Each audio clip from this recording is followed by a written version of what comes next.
Being able to safely eat and drink what we want is something many of us take for granted.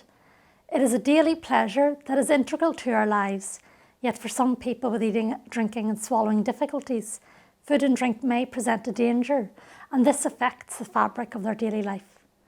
The vast majority of people who die from choking are already known to have difficulties eating, drinking and swallowing. In February last year, a best practice guidance letter was issued by the Public Health Agency and the Health and Social Care Board.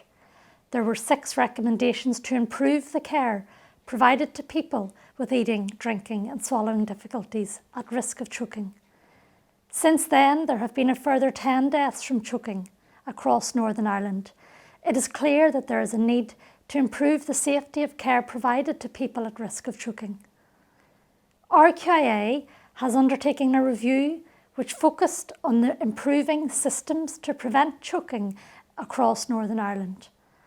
As part of our review, we met with patients and their families, and we also spoke to staff who work on the front line in the HSE trusts. We found that as a result of the hard work that has already been undertaken, there has been much progress in improving patient safety.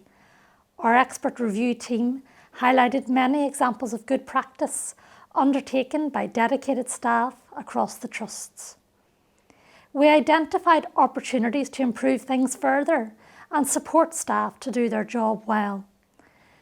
We found there is a need for training for staff, including catering and domestic teams, shorter waiting times for assessment by speech and language therapy, better systems for communication between staff, and safer systems for ordering and storing food.